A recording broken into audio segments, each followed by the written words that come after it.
Soybean আর মেথির এক অনবদ্য রেসিপি। এই রেসিপিটা একবার যখন বানিয়ে খাবেন মাছ মাংস খাওয়া ভুলে যাবেন। সয়াবিন এতদিন যত রকমভাবে বানিয়ে খেয়েছেন সব কিছুর স্বাদকে হার মানিয়ে দেবে আজকের এই রেসিপিটা। আর রেস্টুরেন্টেও যেতে মন চাইবে না, আপনাদের অনেক টাকা খরচা হওয়ার থেকেও বেঁচে যাবে।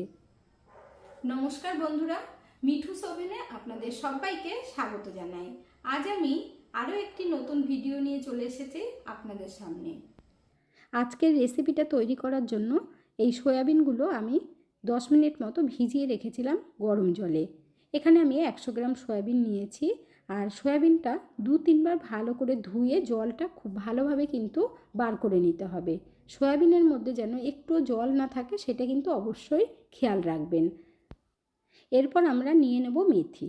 মেথিটা কিন্তু আগের দিন ভিজিয়ে রাখবেন। যদি বিকেলে রান্নাটা করেন তাহলে দিনের বেলা ভিজিয়ে রাখবেন। 4 চামচ মেথি 1 গ্লাস জল দিয়ে ভিজিয়ে রেখেছিলাম। আর দেখুন মেথিটা খুব ভালোভাবে ভিজে গেছে, জলের কালারটাও কিন্তু চেঞ্জ হয়ে গেছে। এখন এই মেথির জলটা আমরা ছেঁকে নেব। এখানে একটা ছাঁকনি নিয়ে নিয়েছি মেথির জলটা ছেঁকে নেওয়ার জন্য। অল্প জলে ভেজাবেন না, তাহলে মেথিটা ভিজবে, একটুও জল থাকবে না। তো আমাদের কিন্তু জলটা দরকার। খুব ভালোভাবে জলটা নিয়ে নিয়েছি ঝরিয়ে। মেথিটা আপনারা চাইলে শুকিয়ে রান্নাতে ব্যবহার করতে পারেন। এখন এই জলটা সাইডে রেখে দেব। তারপর মিক্সিং বোলের মধ্যে সয়াবিনগুলো নিয়ে নিতে হবে। সয়াবিনের মধ্যে প্রথমেই দিয়ে দেব পেঁয়াজ। এখানে আমি 2টো বড় সাইজের পেঁয়াজ কুচিয়ে রেখেছিলাম, অর্ধেকটা পরিমাণে দিয়ে দেব। আর পেঁয়াজগুলো দেওয়ার সময় ছাড়িয়ে দেবেন। আপনারা যদি সয়াবিন বেশি দেন, সেই ক্ষেত্রে যদি 4টে পেঁয়াজ দেন তাহলে 2টো পেঁয়াজ ম্যারিনেট করার সময় দিয়ে দেবেন। এর মধ্যে এখন আদা বাটা দিয়ে দিতে হবে, তাই 1/2 চামচ পরিমাণে এখন দিয়ে দিচ্ছি। বাকি আদা বাটাটা পরে আমাদের কাজে লাগবে। এর সাথে এখন রসুন বাটা দিয়ে দিচ্ছি 1/2 চামচ পরিমাণে। রসুন বাটাও রেখে দিলাম। তার সাথে দিয়ে দেব স্বাদ মতো নুন। এই সময় নুনটা একটু বেশি দেবেন। এরপর 3 চামচ টক দই দিয়ে দিচ্ছি। টক দই দেবার পর খুব ভালোভাবে মাখিয়ে নিতে হবে। সয়াবিনের মধ্যে জল যাতে না থাকে কেন বলেছি, যেহেতু আমরা সয়াবিনগুলো আলাদা করে ভাজবো না, তাই সয়াবিনের মধ্যে থেকে জলটা পুরো চিপে বার করে নেবেন। আর এখানে যে আমি দই দিয়ে ম্যারিনেট করছি, এতে করে সয়াবিনের মধ্যে ঢুকবে আর খেতে খুব ভালো লাগবে। বন্ধুরা, আজকের এই রেসিপিটা যদি আপনাদের ভালো লেগে থাকে তাহলে আমার চ্যানেলটিকে অবশ্যই সাবস্ক্রাইব করবেন। পাশে থাকা বেল আইকনটি দাবিয়ে দেবেন, সবার সাথে শেয়ার করবেন। আর একটা লাইক করতে ভুলবেন না কিন্তু। ভালোভাবে মাখিয়ে নেবার পর এর মধ্যে এখন মেথির জল দিয়ে দেব। মেথির জল আমাদের শরীরের পক্ষে কতটা উপকারী সেটা কিন্তু আমরা সকলেই জানি। তো এইভাবে একবার বানিয়ে দেখবেন, খেতে যেমন টেস্টি হবে মনে হবে রেস্টুরেন্টে গিয়ে খাচ্ছেন। আর বেশি টাকা খরচা করে আপনাদের আর বাইরে থেকে খেতেই হবে না। এই ম্যারিনেট করা সয়াবিন আমরা এখন ঢাকা দিয়ে 20 মিনিট মতো রেখে দেব। যদি হাতে টাইম কম থাকে তাহলে 10 মিনিট রাখবেন। এরপর কড়াইয়ের মধ্যে দিয়ে দেব 2 চামচ পরিমাণে সর্ষের তেল। তেলটা গরম হবার পর দারচিনি, লবঙ্গ আর এলাচ দিয়ে দিতে হবে। দুটো দুটো করে দিয়ে দেবেন। এরপর অর্ধেকটা পেঁয়াজ যেটা রেখেছিলাম সেটা দিয়ে দিলাম। তার সাথে আরেকটু পেঁয়াজ দিয়েছি, ছোট একটা, না হলে কম হয়ে যেত সেই কারণে। এখন এই পেঁয়াজগুলোকে একটু লাল করে ভেজে নিতে হবে। আর গরম মশলাগুলো তেলে দেবার পর যখন দেখবেন খুব সুন্দর গন্ধ বেরিয়েছে তখন কিন্তু পেঁয়াজটা দেবেন।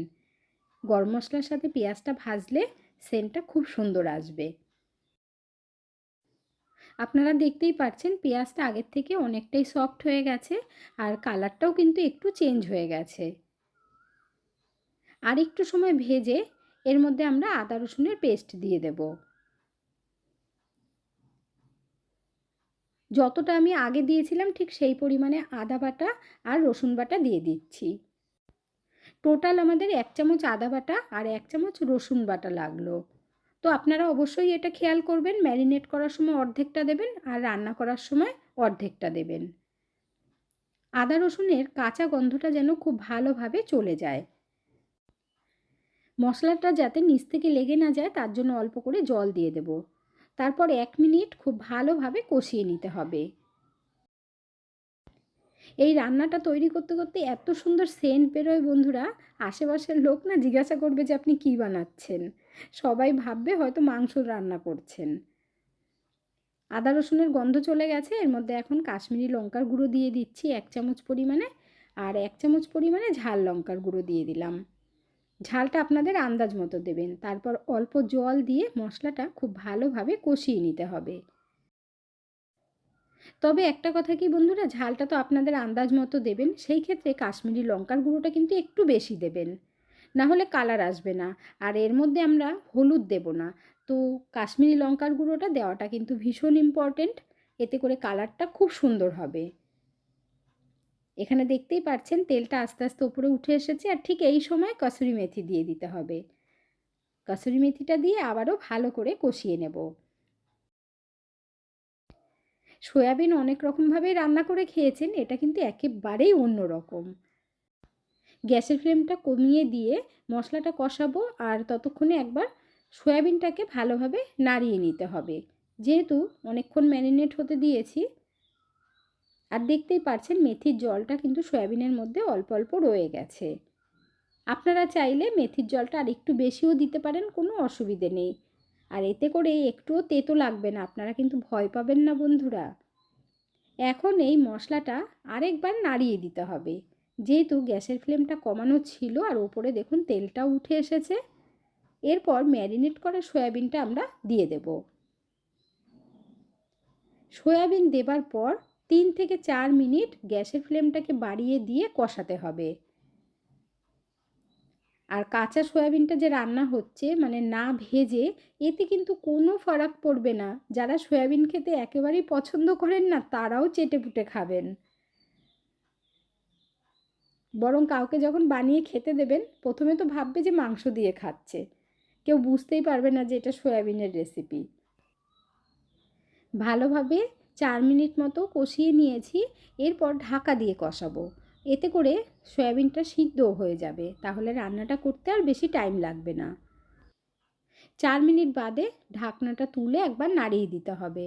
আর দেখুন সয়াবিনের থেকে জল বেরিয়ে গেছে, যেহেতু মেথির জলটা দেওয়া ছিল। আর গ্যাসের ফ্লেমটাকে কমিয়ে রেখে ভালোভাবে নাড়িয়ে দেবেন।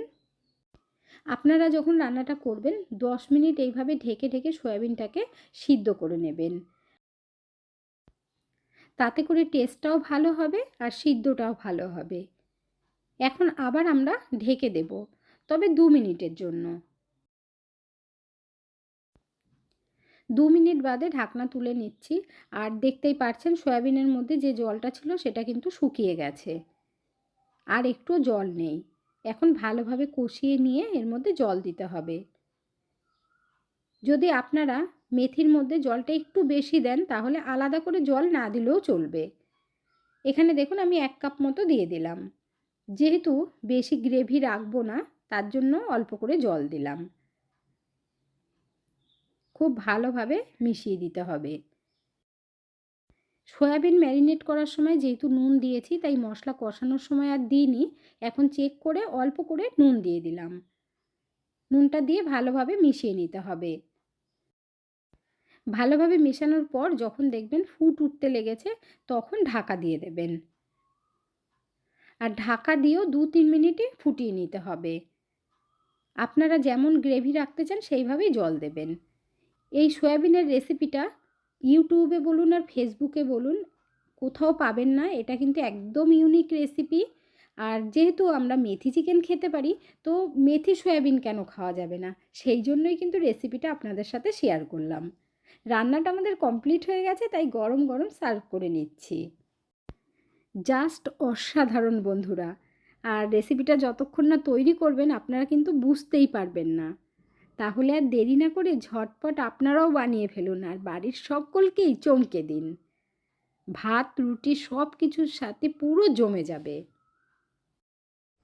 আজকের ভিডিওটা আপনাদের কাছে কেমন লাগলো অবশ্যই কমেন্ট করে জানাবেন। এতক্ষণ ধৈর্য ধরে ভিডিওটি দেখার জন্য অসংখ্য ধন্যবাদ। ভালো থাকবেন, সুস্থ থাকবেন। দেখা হচ্ছে পরের ভিডিওতে। Thank you.